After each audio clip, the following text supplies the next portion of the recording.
Hello everyone, welcome to lecture force. First question है, vector P X axis से 120 degree का angle बनाता है और वेक्टर क्यू वाई एक्सिस से 30 डिग्री का एंगल बनाता है, तो इनका रिजल्टेंट क्या होगा। बहुत अच्छा क्वेश्चन है, थोड़ा लॉजिकल एनालिसिस चाहिए यहाँ पे।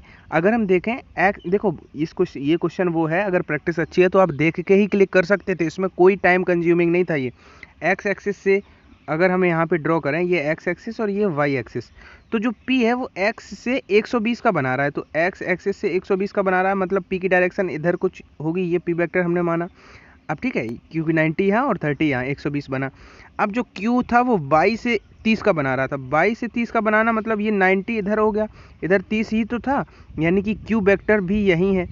यानी कि इन दो लाइन से हमें ये देखने को मिला कि P वेक्टर और Q वेक्टर की डायरेक्शन सेम है। अगर दोनों की डायरेक्शन सेम है, अब आपको कुछ नहीं देखना था, सीधा एक क्लिक कर देना था। अगर प्रैक्टिस अच्छी है, डायरेक्शन सेम है तो जुड़ जाते हैं, अपोजिट है तो घट जाते हैं। कैसे होता है वो भी एक बार बता दूं, वैसे बता तो चुका हूं। रिजल्टेंट का स्क्वायर बराबर क्या होता है, a का स्क्वायर प्लस b का square plus 2ab cos theta. अब डायरेक्शन सेम होने का मतलब होता है उनके बीच में कोई एंगल नहीं है, मतलब कॉस थीटा का मान 0 है और कॉस 0 का मान होता है 1, यानी कि ये कॉस खत्म। यानी कि A square plus B square plus 2ab, ये क्या होता है, ए प्लस बी का होल ऑफ स्क्वायर होता है, ए प्लस बी का होल ऑफ स्क्वायर, और उधर आर का स्क्वायर, तो स्क्वायर से स्क्वायर खत्म होकर जो रिजल्टेंट है वो सीधा सीधा जुड़ जाते हैं दोनों, अगर डायरेक्शन सेम हो। सिमिलरली अगर डायरेक्शन अपोजिट होता है, मतलब उनके बीच में 180 का एंगल बन रहा होता है। ऐसे भी कह सकता है कि दो वेक्टर हैं जिनकी अपोजिट डायरेक्शन है, एंगल बताओ। तो अब अपोजिट डायरेक्शन मतलब cos 180 का मान -1, मतलब यहाँ पे माइनस लग जाएगा, मतलब ये a माइनस बी का होल ऑफ स्क्वायर होगा, मतलब रिजल्टेंट a माइनस बी दे देता जब डायरेक्शन अपोजिट होती हैं। वैसे ये जो फर्स्ट क्वेश्चन है ये बहुत अच्छा क्वेश्चन है, आ सकता है, चांसेस हैं। याद रखना कि सीधा नहीं कहेगा कि डायरेक्शन सेम है, इस तरह से वो कहेगा, वो x से 120 का और y से 30 का। तो आपको थोड़ा आगे जाके सोचना होगा कि ये सेम डायरेक्शन में होंगे, तो इस तरह से देखो। फर्स्ट स्लाइड में दोनों क्वेश्चन वेक्टर के हैं, इट डज नॉट मीन कि पूरा वीडियो वेक्टर से होगा, नहीं देख के भाग जाओ। मैं कोशिश करता हूँ कुछ ऐसी चीज़ें लेने की जो आपको कुछ सिखाएं, ठीक है। स्लाइड बाय स्लाइड हर चैप्टर से अलग अलग होंगे, तो पेशेंस बनाए रखना। अगर दोनों वेक्टर इक्वल हैं तो ए वेक्टर प्लस बी वेक्टर तथा ए वेक्टर माइनस बी वेक्टर के बीच में एंगल क्या होगा। देखो, अगर आपका ऑब्जर्वेशन अच्छा है तो आप इसको देख के ऑब्जर्व कर सकते थे। प्रैक्टिस अच्छी है, वेक्टर अच्छे से पढ़ा है कि both are perpendicular to each other. क्यों? क्योंकि हमें दिख रहा है इनका डॉट प्रोडक्ट 0, हमें यहीं से दिख रहा है। और अगर किन्हीं भी दो वेक्टर्स का डॉट प्रोडक्ट अगर 0 होता है तो वो परपेंडिकुलर होते हैं। क्यों? A plus B, A dot B क्या होता है, ए बी कॉस थीटा, और कॉस 90 मतलब 0। अब ये इनका डॉट प्रोडक्ट 0 कैसे दिख रहा है, इतना ऑब्जर्वेशन क्यों हो, क्योंकि डॉट प्रोडक्ट मतलब ए का गुणा ए में करेंगे तो ए स्क्वायर। ऐसे ही ए बी और बी ए वाले टर्म्स कट जाएंगे नेगेटिव की वजह से, तो फिर इधर बचेगा बी स्क्वायर। अब इन्होंने कहा है कि दोनों इक्वल हैं, ए और बी इक्वल हैं, तो उनका स्क्वायर भी इक्वल होगा, मतलब कट जाएगा, तो हमें क्या मिल जाएगा, 0। मतलब अगर उनका डॉट प्रोडक्ट 0 आ गया मतलब वो परपेंडिकुलर होंगे, ठीक है। देखो, इस क्वेश्चन में आप स्टार मार्क कर लेना कि कैपेसिटर जो है इनफाइनाइट रेजिस्टेंस की तरह वर्क करता है, किसमें, एसी में या डीसी में या बोथ में या किसी में भी नहीं। तो इसका आंसर है डीसी में, इसको याद रखना। देखो क्यों, क्योंकि आप एक बार बताओ, जो कैपेसिटिव रिएक्टेंस होता है वो क्या होता है, 1/2 फ्रिक्वेंसी, ठीक है। तो अगर हम यहाँ से देखें कि फ्रिक्वेंसी के इनडायरेक्टली प्रोपोर्शनल है, और फ्रिक्वेंसी होता क्या है, साइकिल पर सेकंड ही तो होते हैं। यानी कि डीसी में आपको पता है कि डीसी में आपका जो है फ्रिक्वेंसी 0 होता है, और अगर फ्रिक्वेंसी 0 होता है और अगर नीचे 0 आ गया तो किसी के बटे में नीचे 0 आता है, तभी तो इनफाइनाइट हो पाता है। यानी कि ये क्वेश्चन याद रखना कि डीसी में जो है वो इनफाइनाइट रेजिस्टेंस की कंडीशन, ये इस कंडीशन पे क्वेश्चन बहुत सारे हैं जिसमें भी टेक्निकल फिजिक्स आती है, ये क्वेश्चन आ रखा है। तो एक्सपेक्टेड है कि आपके ग्रुप एक्स के एग्जाम में भी ये क्वेश्चन दिख जाए, सीधा डीसी क्लिक करना है और आगे बढ़ना है, ठीक। इसी न्यूक्लियर रिएक्शन में निम्नलिखित में से क्या कंजर्व रहता है। तो देखो, चीज़ें हमें पता तो होती हैं लेकिन जब वो एक क्वेश्चन की तरह, एक एमसीक्यू की तरह रिप्रेजेंट हो जाती हैं एग्जाम हॉल में, तो हम कंफ्यूज हो जाते हैं। इसीलिए मेरी कोशिश है कि आपको इतने क्वेश्चन की प्रैक्टिस करा दूं, फिजिक्स के जितने भी क्वेश्चंस बन सकते हैं उन सब की प्रैक्टिस करा दूं, जिससे एग्जाम में आपको कोई भी क्वेश्चन नया ना लगे। अब देखो, ये क्वेश्चन जो है इसमें कंजर्व क्या रहता है, आपका एटॉमिक मास, एटॉमिक नंबर और एनर्जी, तीनों कंजर्व रहते हैं। अब न्यूक्लियर जो रिएक्शन है उनसे दो क्वेश्चन फ्रिक्वेंटली बनते हैं। एक हाइड्रोजन बम कहेगा किस मतलब, और फिजन या फ्यूजन सिमिलरली कहेगा परमाणु, जो एटम बम, परमाणु बम है।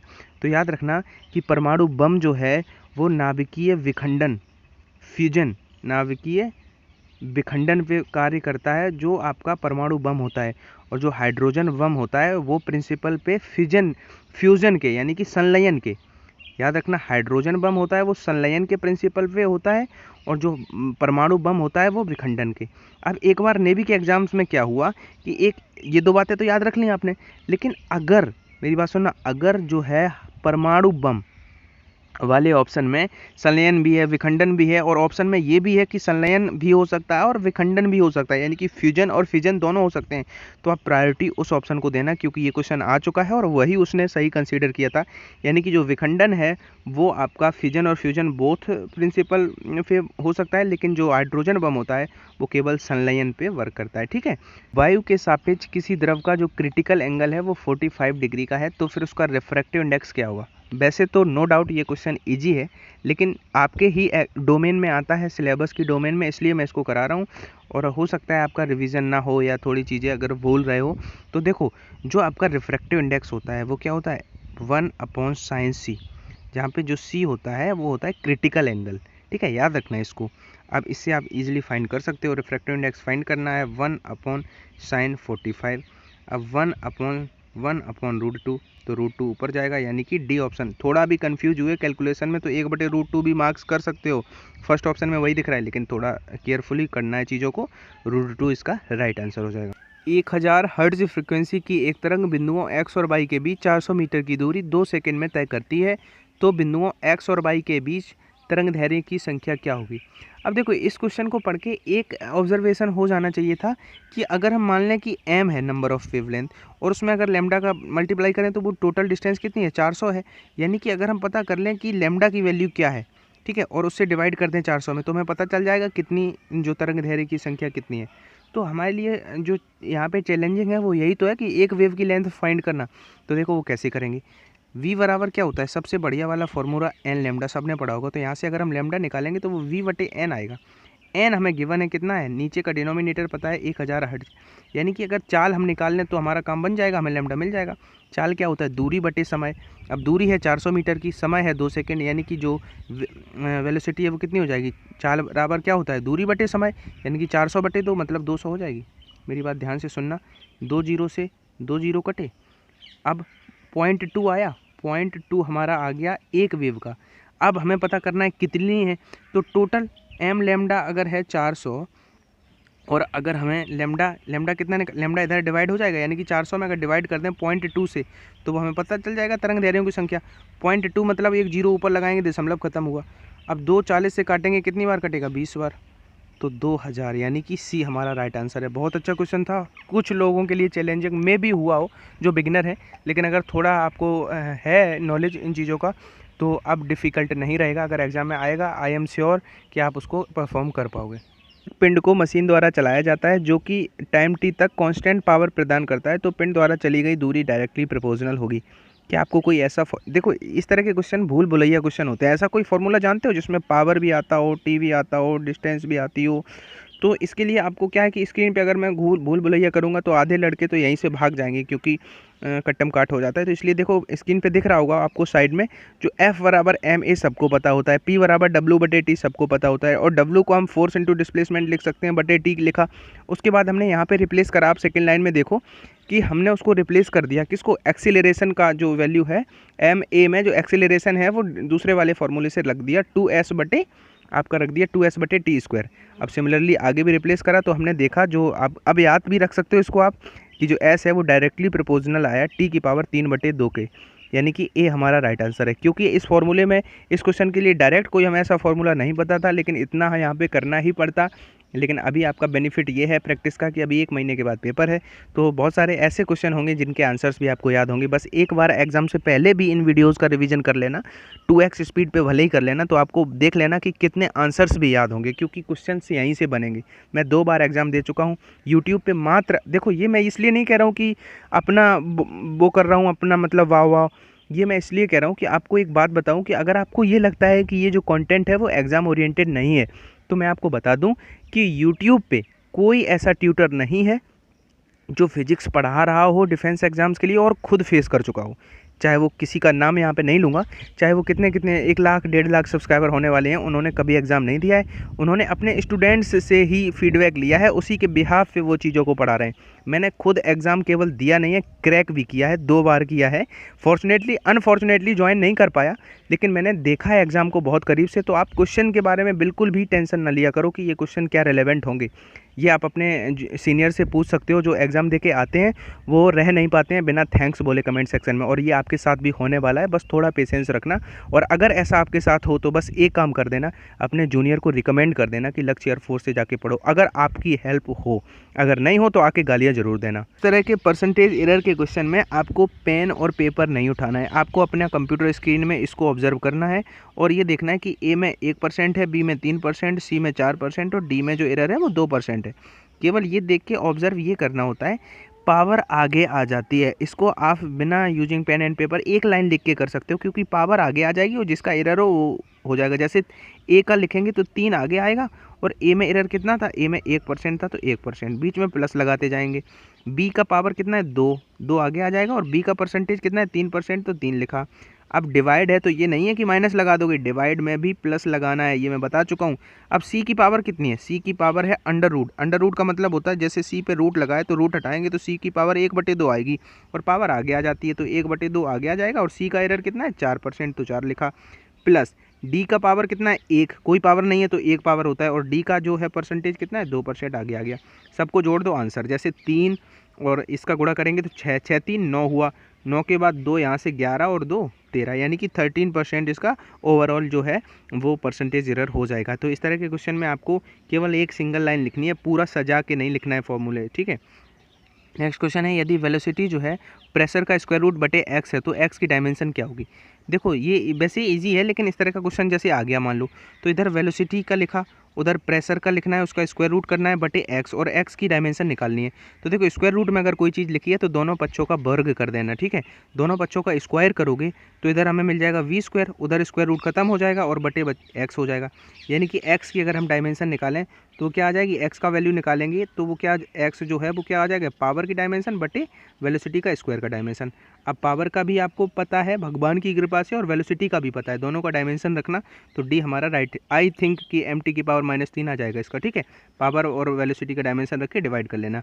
जब नीचे से डिनोमिनेटर से ऊपर अंश में जाती हैं तो नेगेटिव हो तो पॉजिटिव हो जाती है, पॉजिटिव हो तो नेगेटिव हो जाती है। आई होप कि ये प्रिंसिपल फंडामेंटल सबके क्लियर होंगे। कि एक बाल्टी है, वो 1 मीटर की रस्सी से उसका एक सिरा बंधा हुआ है और वो एक वर्टिकल सर्कुलर पथ पे घुमाई जा रही है। तो बताना है कि उच्चतम बिंदु पर यहाँ पे यानी कि मैक्सिमम पॉइंट पे उसकी मिनिमम चाल बतानी है, उस वेलोसिटी बतानी है जिससे बाल्टी का पानी फैले ना, ठीक है। तो इसके लिए आपको एक बहुत इंपॉर्टेंट चीज़ पता होनी चाहिए जो बहुत बार आप एग्जाम्स में पूछी जा चुकी है, कि मैक्सिमम पॉइंट पे जो वेलोसिटी होती है वो मिनिमम होती है, और वो होती है √GR। और अगर यही मिनिमम पॉइंट पे भी आप पता रखना, क्योंकि हो सकता है मिनिमम पॉइंट का पूछ दे, तो निम्नतम बिंदु पे चाल अधिकतम होती है और वो होती है 5GR, ठीक है। तो फिलहाल हमें इससे मतलब नहीं है, और इससे मतलब है उच्चतम बिंदु पे चाल निम्नतम होती है GR। अब जी का मान चलो ठीक है जी ही के टर्म्स में रखते हैं क्योंकि ऑप्शन सारे जी के टर्म्स में। अब आर क्या होता है, जैसे रस्सी है, ये रस्सी है और हमने यहाँ पे अगर बाल्टी बांधी और फिर इस तरह से घुमाएंगे तो जो रेडियस होगी वो रस्सी की ही जितनी लेंथ होगी वही तो रेडियस बन जाती है। तो कितना है, 1 मीटर लंबी रस्सी थी तो जो रस्सी की लेंथ होगी वही हमारी रेडियस का काम करेगी। तो जी का में 1 का गुणा करेंगे तो ए ऑप्शन हमें दिख रहा है वो वाला सही हो जाएगा, ठीक है। वैसे क्वेश्चन ईजी था, लेकिन अब इस क्वेश्चन के साथ मैं आपको एक बात और बता दूं कि एक क्वेश्चन जो और न्यूमेरिकल बहुत अच्छा पूछा जाता है, जैसे सपोज वो कहेगा कि एक रस्सी है, ठीक है, उसमें तनाव है 400 न्यूटन। मेरी बात को रिलेट करना चीज़ों को, क्योंकि आपको कन्फ्यूजन हो सकती है। और उस रस्सी की देखो मैंने टेंशन दे दिया उसका, ठीक है, उसका और उसकी लेंथ दे दी, रोप की लेंथ है 2 मीटर, और उसमें एक मैंने पत्थर बांध दिया स्टोन, उसका मास हमने सपोज दे लिया 2 किलोग्राम, ठीक है। उसमें एक हमने यहाँ पे पत्थर बांध के अब इसको हमने घुमाया, तो वो पूछेगा कि उसकी मैक्सिमम वेलोसिटी क्या फाइंड करनी है। तो आप इसमें आपके कंफ्यूज मत होना, उसके लिए आप क्या करोगे कि जो उसका सेंट्रीफ्यूगल फोर्स होगा अभिकेंद्री बल, वो क्या होता है mv²/r, ठीक है। तो वो इक्वल होता है फोर्स के, लेकिन यहाँ पे अगर टेंशन दिया है, रस्सी में तनाव दिया है, तो फोर्स को ही हम टेंशन मानेंगे, यानी कि यहाँ पे 400 न्यूटन जो तनाव है उसको 400 न्यूटन के इक्वल करेंगे। अब 400 इंटू आर का गुणा हो जाएगा, रस्सी की हमने सपोज 2 मीटर की लेंथ थी, इंटू मास नीचे आ जाएगा तो 2 किलोग्राम भार था, 2 से 2 कट गया, v² अगर 400 है तो v हमारा 20 मीटर पर सेकेंड आ जाएगा। तो देखो हमने देखा कि जो दूसरा इसका एस्पेक्ट बन सकता था क्वेश्चन का, वो एक टेंशन वाला क्वेश्चन बनता है बहुत, उसमें आप जो रस्सी का तनाव हो उसको आप फोर्स मान लो और उसमें क्या है, अभिकेंद्री बल का फॉर्मूला लगा के वहाँ से आप वी मैक्सिमम फाइंड कर सकते हो। ठीक है, देखो ये क्वेश्चन पिछले वाले क्वेश्चन से रिलेटेड है थोड़ा। देखो इसमें ये फ्रिक्शन का बहुत पूछे जाने वाला क्वेश्चन है कि कार और टायर के बीच में फ्रिक्शन कोफिशिएंट 0.5 है और उसकी महत्तम चाल हमें कार की बतानी है जिससे वो फिसले ना, ठीक है, और मतलब बिना फिसले मुड़ जाए, कितने पे, 5 मीटर रेडियस के पाथ पे ऐसे मुड़ जाए लेकिन वो फिसले ना। तो ये क्वेश्चन भी बहुत अच्छा है, इसको ध्यान से समझना आप लोग। इसमें भी हम क्या करते हैं, जो अभिकेंद्री बल होता है, सेंट्रीपिटल फोर्स होता है, उसको क्या कर देते हैं M V square upon R, उसको इक्वेट कर देते हैं हम किससे, लिमिटिंग फ्रिक्शन से। लिमिटिंग फ्रिक्शन क्या होता है, म्यू एम जी, ठीक है, mu M G limiting friction से हमने इक्वेट किया। देखो इसका जो डायरेक्ट फॉर्मूला होता है वो भी कई लड़के याद रखते हैं, वो अभी मैं बताऊंगा कहाँ से आता है। एम से एम कट गया तो आर इधर जाएगा तो म्यू आर जी हो जाएगा वी स्क्वायर, तो वी स्क्वायर अगर म्यू आर जी है तो वी क्या हो जाएगा, अंडर रूट म्यू यानी कि फ्रिक्शन कोफिशिएंट और आर उसकी रेडियस और जी मतलब ग्रेविटी। तो इसको कई फॉर्मूला भी अब अगर आप समझो तो इसको याद रखोगे तो आपका टाइम सेव होगा। सीधा सीधा आपको इस तरह का क्वेश्चन आ जाए कार मुड़ने वाला जिससे वो फिसले ना, तो म्यू आर जी उसका स्क्वायर रूट। अब देखो म्यू आर जी हमने लिखा। अब यहाँ पे एक और बात आपको सीखनी है कि हमने म्यू का मान जो है 0.5, आर रेडियस हमने रख दी 5 दी गई थी। अब यहाँ पे मैंने बहुत अपने पीछे वीडियो में बताया कि जहाँ पे जी की वैल्यू ना दी हो वहाँ पे 9.8 रखेंगे। अब देखो यहाँ पे क्या है लफड़ा कि यहाँ पे सपोज हमने 10, अब ये तो लड़का का इतना तो माइंड चल जाएगा कि वो 10 रखेगा तभी ये डेसिमल से डेसिमल खत्म होकर हमारा आंसर 25 का स्क्वायर रूट 5 आएगा। अब आप ये देखो कि हमने जब 10 रखा, जो कि हम जनरली नहीं रखते हैं, ऑलमोस्ट जिनमें जी नहीं दिया जाता है उसमें हम 9.8 रखते हैं क्वेश्चंस में, लेकिन अगर इसमें 10 से कम रखते हैं यानी कि 9.8 रखते तो हमारा आंसर 5 से कम आता। और इतना ओवरव्यू, इतना ऑब्जर्विंग पावर होना चाहिए कि सारे ही ऑप्शंस 5 से अधिक हैं, तो फिर इसमें हमें क्या है 9.8 नहीं रखना है। ठीक है, तो इसका आंसर हो गया 5। तो इसमें ये फॉर्मूला आप याद रखना, बहुत इंपॉर्टेंट था। नेक्स्ट क्वेश्चन है कि एक किलोग्राम की एक वस्तु है 60 सेंट। अब देखो आप देख रहे हो कि जो स्टार्टिंग के 4 से 5 क्वेश्चन हैं इनमें आपको कुछ सिमिलर जैसे टाइप हैं, बस कन्फ्यूजन बहुत होती है। तो इसको आप एक बार, इसके बाद और भी अच्छे अच्छे क्वेश्चन हैं और चैप्टर से हैं, लेकिन एक बार इन 4-5 क्वेश्चन को आप रिवाइज करके 2-3 बार देख लेना जिससे इनमें आपकी कन्फ्यूजन ना रहे फिर। ठीक है, सभी में थोड़ा थोड़ा लॉजिक अलग है। तो 60 सेंटीमीटर के सर्कुलर पथ पर घुमाया जाता है, तो तनाव बल यानी कि टेंशन जो होगा उसमें उस फोर्स की हमें जो वो बताना है उसका वैल्यू, यदि वस्तु 1 सेकंड में 5 चक्कर लगाता है। अब देखो यहाँ पे क्या कर दिया, चक्कर लगाता है। अब हम इसमें मतलब ये 5 चक्कर मतलब क्या हुआ, 1 सेकंड क्या हुआ। तो देखो इस तरह के क्वेश्चन के लिए हमने आपको अभी बताया था कि टेंशन को किसके इक्वल कर दो, एम वी स्क्वायर बटे आर। अब यहाँ पे जब 5 चक्कर लगा रहा है मतलब हमें ओमेगा चाहिए, ओमेगा चाहिए अगर, तो v को हम रिप्लेस करते हैं, v बराबर होता है आर ओमेगा, तो ये हो जाएगा m, अब v का स्क्वायर है तो आर स्क्वायर ओमेगा स्क्वायर बटे आर, आर से आर कट गया तो फाइनली t हमें कितना मिल गया, एम आर ओमेगा स्क्वायर। ये भी बहुत लड़के जो अच्छे बच्चे होते हैं उनको बहुतों को तो ये याद भी होता है एज अ फॉर्मूला कि f बराबर एम आर ओमेगा स्क्वायर। अब देखो हम डायरेक्ट लिख रहे हैं f यानी कि t बराबर एम आर ओमेगा स्क्वायर। आप इन चीज़ों को अपनी नोटबुक में जरूर लिख लेना जिससे आप रिवाइज कर पाओ। तो m हमने m लिख लिया, r लिख लिया, ओमेगा क्या होता है 2 पाई n होता है, 2 पाई n का स्क्वायर। अब देखो 2 का वर्ग करेंगे 4, पाई का वर्ग करेंगे तो पाई स्क्वायर, n का वर्ग करेंगे। अब n का मान कितना है 5, क्योंकि 5 चक्कर लगा रहा है तो n का मान कितना है 5, 5 का वर्ग करेंगे तो 25 आएगा, इंटू m, मास कितना था 1 किलोग्राम, 1 लिख दिया। r देखो 60 सेंटीमीटर है तो 60 सेंटीमीटर को मीटर में बदलेंगे तो 60 बटे 100 कर देंगे। अब देखना है यहाँ से 25 4 100 हुआ, 100 से नीचे से कट गया तो 60 पाई स्क्वायर कौन सा ऑप्शन दिख रहा है, ए वाला ऑप्शन दिख रहा है। तो कितना कठिन था, कुछ नहीं। अब देखो मैंने जो आपको ऊपर भी बताया था, आप उसका formula mu R G direct याद रखो, ये बताया था कैसे आया। सिमिलरली इसमें भी आप याद रखो फोर्स या टेंशन वो क्या होता है, एम आर ओमेगा स्क्वायर। ठीक है, और ओमेगा को आप 2 पाई एन से रिप्लेस करोगे तो वो फाइनली आ जाएगा 4 pi square N square M R. ये याद रख पाओ तो और भी अच्छी बात है। ठीक है, नेक्स्ट क्वेश्चन है, एक कार 10 मीटर त्रिज्या के वृत्तीय क्षैतिज पथ पर 10 मीटर पर सेकंड के नियत चाल से चल रही है। कार की छत से 2 मीटर लंबाई की एक रॉड द्वारा, राहुल सूत्र, अभी मैं समझा रहा हूँ ये आपको, पहले आप पढ़ लो, पथ से छड़ द्वारा बना कोण क्या होगा।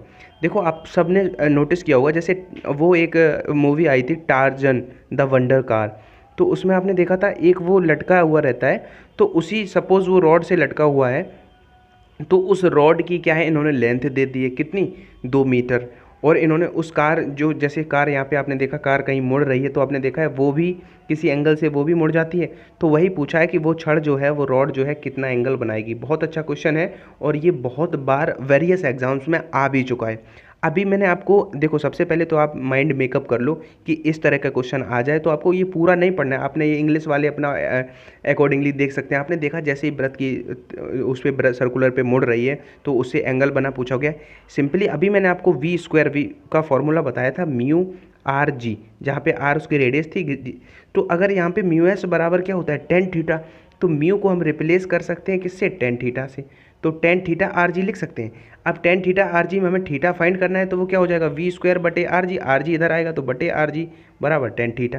अब देखो ये सिंपल आपको ये भी एक फॉर्मूले की तरह आपको मिल गया। इसको आप नोटबुक में लिख लो कि सीधा इसका कार वाला क्वेश्चन आएगा, उसमें जो रॉड से वो राहुल सूत्र लटका हुआ रहेगा और उसका एंगल पूछेगा तो सीधा हम वी स्क्वायर करेंगे। वी स्क्वायर का मतलब उसकी वेलोसिटी का स्क्वायर करेंगे। 10 मीटर पर सेकेंड है तो 10 का स्क्वायर करेंगे 100 होगा बटे आर उसकी रेडियस लिखेंगे। तो रेडियस का मतलब उसकी जो कितनी दी गई है 10 मीटर, तो 10 लिखा इंटू जी। जी का मान कितना रखेंगे, जी का मान 10 रख देंगे यहाँ पे। क्यों 9.8 रखेंगे तो फिर कोई एंगल पूरा पॉइंट्स में आएगा और पॉइंट्स में एंगल क्योंकि ये सारे ही एंगल ऐसे हैं जो टेन थीटा के वैसे वैल्यूज़ हैं। तो 10 से 100 कट गया तो 1 आ गया। टेन थीटा का मान 1 कितने में होता है, टेन थीटा का मान 1 जो होता है वो 45 डिग्री पे होता है। तो सी इसका राइट आंसर है। आई होप आपको समझ में आया होगा। अगर आपको कोई डाउट है तो आप कमेंट में ज़रूर पूछना, या ठीक है आप मेल कर सकते हो चैनल पे जाके, वहाँ पे जो मेल आईडी है उस पर डाउट पूछ सकते हो। इस क्वेश्चन पे स्टार मार्क कर लो। और इस क्वेश्चन को बहुत तरीक़ों से रिप्रेजेंट किया जा सकता है। मैं सारे ही तरीके आपको बताने की कोशिश करूँगा।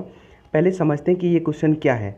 जैसे कोई बॉल है या कोई बॉडी है, तो जब वो रिबाउंड का केस हो, उछाल का केस हो वहाँ पे, तो आप समझ लेना कि ये रेस्टिट्यूशन वाला उछाल का क्वेश्चन है।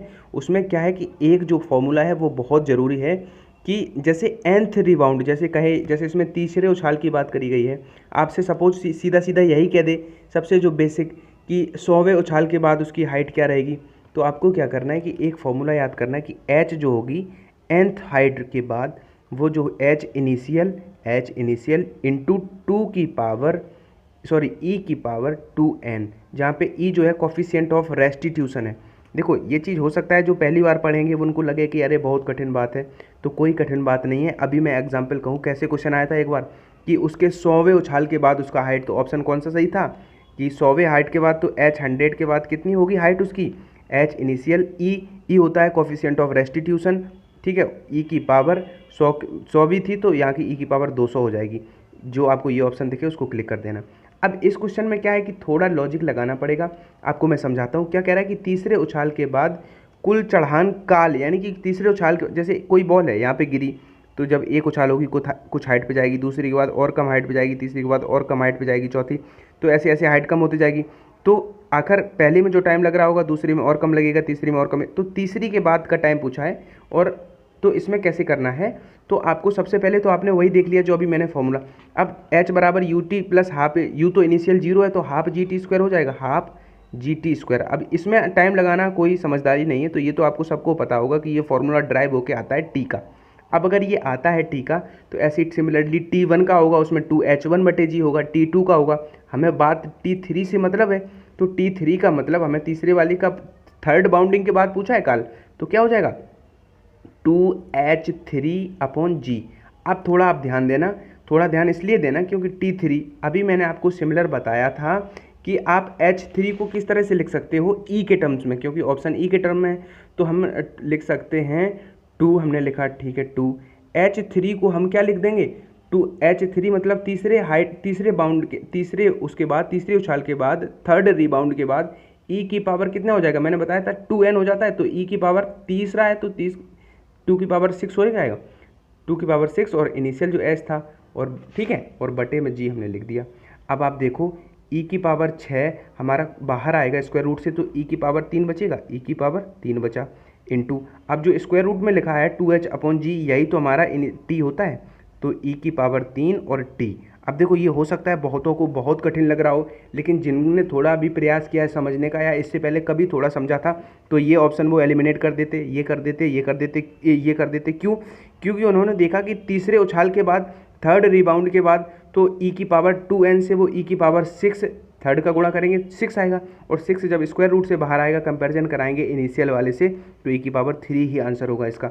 देखो समझ में नहीं आया तो फिर से कहूँगा, देखो ये ऑनलाइन क्लासेस का सबसे बड़ा बेनिफिट ये होता है कि आपको अब ऑफलाइन आप पढ़ने जाते हो, टीचर से आप खड़े होकर डाउट पूछोगे, शायद वो बताए या ना बताए, लेकिन मैं कोशिश करता हूँ कि एक बार मैं अच्छे से समझा देता हूँ। अगर आपको समझ में नहीं आया है तो आप थोड़े एफर्ट डाला करो, वीडियो को बैक कर लिया करो, लेकिन समझ अच्छे से जरूर लिया करो। फिर भी समझ में ना आए तो मैं तो यार मेल्स के डेली 10 से 20 मेल्स के रिप्लाई कर रहा हूँ, जो मुझे रिलेवेंट लगती हैं बातें। बहुत सारे पूछते रहते हैं एक पाथ डिफरेंस सर 2n-1 क्या होता है, +1 कहाँ होता है, किस डार्क फ्रिंज में, ब्राइट फ्रिंज में, आज ही मैंने रिप्लाई किया, तो मैं रिप्लाई करता रहता हूँ। आपके कोई भी डाउट्स हैं तो एक बड़े भाई, आप ये समझो कि मेरा ये बड़ा लक्ष्य एयरफोर्स जो चैनल है वो मेरे बड़े भैया, उनसे मैं क्वेश्चन पूछ रहा हूँ। मैं सच में यार आपको प्रॉपर गाइडेंस, अच्छा मार्गदर्शन देने की कोशिश करता हूँ, बस आप लोग पढ़ो कुल मिला के, ठीक है। इसके साथ दो बातें और जो सबको पता होंगी, लेकिन फिर भी जो पूर्णतः प्रत्यास्थ जो कॉलिशन होता है इलास्टिक, तो उसके लिए ई का मान होता है 1, और जो इन इलास्टिक पूर्णतः अप्रत्यास्थ होता है उसके लिए ई का मान होता है 0। ये तो सबको पता होगा, लेकिन एक चीज़ और याद रखना, आजकल पूछने लगे कि जो पूर्णतः प्रत्यास्थ होगा, मेरी बात ध्यान से सुनो, जो पूर्णतः प्रत्यास्थ होगा उसके लिए जो रिबाउंड का हाइट होगा वो इनिशियल हाइट के इक्वल, यानी कि वो जंप उतना ही करेगा जितनी उसकी हाइट होगी। सपोज यहाँ से हमने फेंका, तो ऐसे आप समझ। और पूर्णतः अप्रत्यास्थ के लिए, पूर्णतः अगर अप्रत्यास्थ है तो रिबाउंड नहीं करेगा, एच जो होगा वो 0 हो जाएगा, ठीक है। और पूर्णतः अप्रत्यास्थ नहीं है, फिर भी अगर केवल अप्रत्यास्थ है तो फिर जो एच होगा वो हमेशा लेसर देन होगा एच इनिशियल हाइट से, और इसमें ये इक्वल कब होता है, जब पूर्णतः प्रत्यास्थ होता है। और ये एक बात और बता दूं, जो आपका कोफिशिएंट ऑफ जो इसका रेस्टिट्यूशन होता है, ये आपका 1 से कम ही होगा हमेशा, जिसका मिनिमम मान 0 होता है और मैक्सिमम मान 1 होता है, इसी के बीच में होता है जो भी होता है, ठीक है।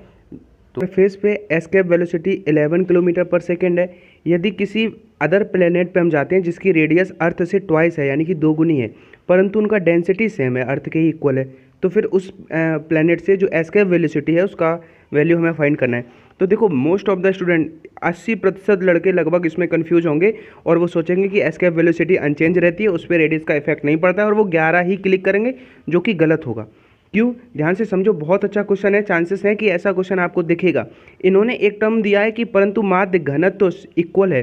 तो देखो जनरली एस्केप वेलोसिटी का फॉर्मूला क्या होता है, 2gm/r, ठीक है। लेकिन हम इस फॉर्मूले में जब तक उस तरह से नहीं इसको कर लेते हैं, जब डेंसिटीज में नहीं लाते हैं, क्योंकि सेम जो चीज़ रखनी है उसको जरूर लाना है, यानी कि इस मास को हम हटाएंगे। मास क्या होता है, वॉल्यूम इंटू डेंसिटी, तो वॉल्यूम क्या हो जाएगा 4/3 पाई r³, तो r³ कर देते हैं, इंटू डेंसिटी को हम लिख देते हैं। तो अब हमने मास रिप्लेस किया।